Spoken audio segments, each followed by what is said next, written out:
With all the different labels on beef packages, it's easy to get confused. I think it's time we view beef through a new lens. Does it have a story or a secret? Welcome to the Local Beef Podcast. I'm your host, Nate Campbell. This podcast will introduce you to your local farms and ranches, as we also reveal some of Big Food's secrets along the way. I'm so excited to take you on this journey with me, so let's get started. Today, I'll be sharing my story and I'll highlight a few of these secrets. Back in 2015, my wife Julie and I followed our hearts and left our six-figure income in the city to start a ranch in Eastern Oregon. We both had some experience before we took this leap into ranching. I'd grown up watching my grandpa Tom raise cattle and sheep on our family ranch, while Julie grew up watching her cousin Clint on his family ranch. For 6 years, we raised our two young girls by building a life around livestock and the land. We hosted events on our property, sold grass-fed beef, and pastured poultry. It was an incredible experience, and it taught us a lot about life, but it also opened our eyes to some troubling realities. First, just how badly we've all been misled about where our food comes from. And second, just how difficult it is to operate a farm or ranch while also trying to sell farm products. That's why throughout this podcast, I'll be introducing you to farming and ranching operations across the United States. As we share ways that we can all support them, we'll explore their journeys from how they started to where they're headed. Before we dive in, I wanted to highlight a few of those secrets. Just like many industries today, the beef industry relies on cheap inputs, mass production, and imports. I'll start with those cheap inputs. In 2022, 175 million acres of land was planted in corn and soybeans. How much is 175 million acres, you ask?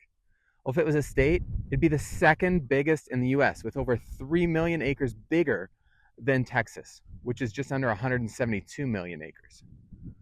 Why should that matter when it comes to beef?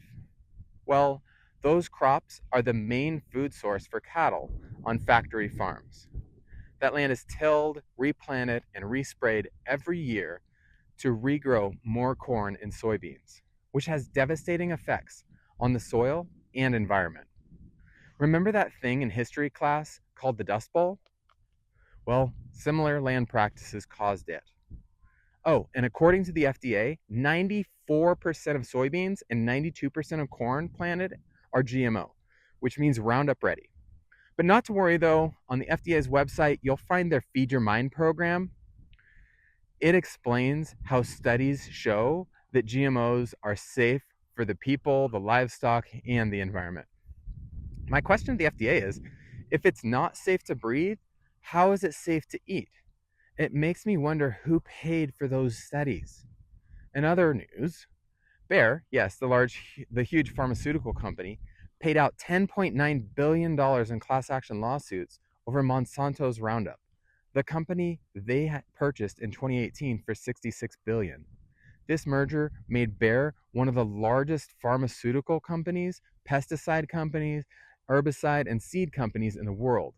They control what we eat, spray on our food, the medicine we take. I think it should be talked about more, don't you?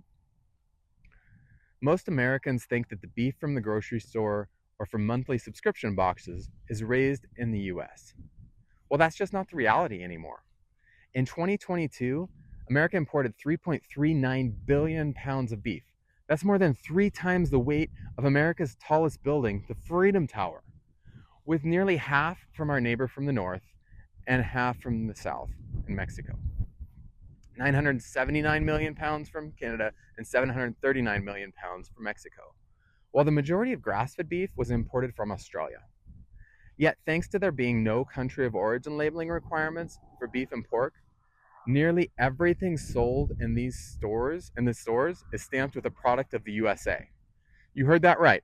Millions of products that we consume and use daily are required to disclose their country of origin labeling, but not beef and pork. Don't believe me? Next time you're at the store, grab a box of toothpicks, any box of toothpicks.